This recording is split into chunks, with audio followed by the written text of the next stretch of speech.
परमात्मा की वाणी सुनने वाले सभी वाणी प्रेमियों को मेरा हरिओम। आशा करती हूँ आप सभी सकुशल होंगे।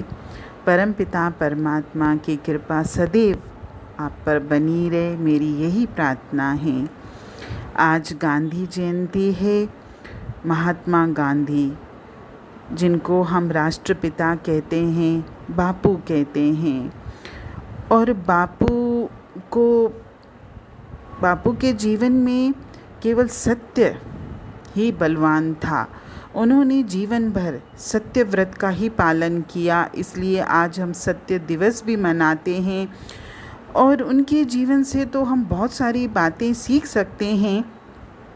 उनका तो जीवन ही आदर्शपूर्ण जीवन रहा। सत्य, अहिंसा, प्रेम, त्याग, बलिदान, न जाने कितने गुण उनमें थे। अगर हम उनके जीवन से सीखना चाहें तो हम बहुत कुछ सीख सकते हैं। मेन उनके जीवन में सत्य था, और सत्य ही वो प्रेरणा थी जिसने मोहन को महात्मा बना दिया। आज हम उनको मोहन गांधी नहीं बोलते, हम उनको महात्मा गांधी बोलते हैं। उनके नाम के आगे महात्मा आ गया, और सत्य का पालन करने के कारण ही वो महात्मा बने। बापू की नज़र में सत्य ही ईश्वर है। जीवन में ज्ञान और आनंद पाने का सबसे सरल रास्ता सत्य है, जिसे कोई भी अपना सकता है। ये महात्मा गांधी के शब्द हैं, ये हमेशा वो बोलते थे। और उनका मानना था कि सत्य यानी ईश्वर, और सत्य यानी ईश्वर का वो नाम जिसमें सत्य, चित्त और आनंद तीनों हैं। वैसे भी सत्य शब्द सत्य से बना है, और सत्य यानी जिसका अस्तित्व है, जो है। इस संसार में ईश्वर के अलावा कोई सत्य नहीं है। और हम ईश्वर को सत्य कहने के स्थान पर ये कहें कि सत्य ही ईश्वर है। और जहाँ सत्य है वहाँ ज्ञान है, और जहाँ सत्य नहीं है वहाँ सच्चा ज्ञान हो भी नहीं सकता, क्योंकि जहाँ झूठ है वहाँ ज्ञान है ही। हाँ, ऊपरी तौर पर आप कह सकते हो कि ज्ञान है, लेकिन जहाँ सत्य होगा वहीं सच्चा ज्ञान होगा। और जहाँ सच्चा ज्ञान है वहाँ तो हमेशा आनंद ही होता है, वहाँ दुख का कोई स्थान नहीं होता। तो जिसके अंतर में सच्चा ज्ञान है, जो परमात्मा से जुड़ा हुआ है, सही मायनों में वही सुखी है। और जैसे सत्य शाश्वत है, तो उससे प्राप्त होने वाला आनंद भी शाश्वत है, वो हमेशा रहता है। और इसीलिए हम परमात्मा को सत्यचित आनंद के रूप में जानते हैं, और हम सब उस सत्यचित आनंद स्वरूप परमात्मा के अंश हैं। सत्य की भक्ति ही हर मनुष्य को करनी है, क्योंकि सत्य की भक्ति ही हमारे सही मायनों में परमात्मा का अंश कहलाने की दृष्टिकोण से सही है। हमारे सभी काम सत्य के लिए होने चाहिए। सत्य ही हमारे जीवन का प्राण होना चाहिए। एक बार जब कोई अपने जीवन में सत्य के ऊंचे स्तर पर पहुंच जाता है, तो उसके जीवन में झूठ का कोई स्थान होता ही नहीं है।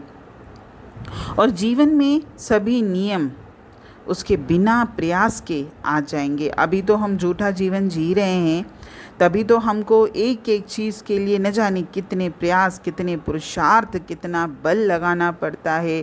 लेकिन जिसने सत्य का दामन पकड़ा है, उसके तो बिना प्रयास के ही जीवन के सभी कार्य हो जाते हैं। और जब हम जीवन में नियम बनाते हैं, केवल हमने अपने जीवन में कोई भी कार्य करते समय एक नियम ये बनाया कि चाहे कुछ भी हो जाए, मैं सत्य का दामन नहीं छोड़ूंगा, तो देखिए आपके जीवन में क्या नहीं हो सकता। जो भी आप चाहते हो सब आप प्राप्त कर सकते हो। लेकिन झूठ की बुनियाद पर आप चाहे कितना भी जीवन भर मेहनत करते रहिए, प्रयास करते रहिए, आपको कुछ भी हासिल नहीं होने वाला। और सत्य के बिना जीवन के किसी भी सिद्धांत या नियम का पालन करना असंभव है।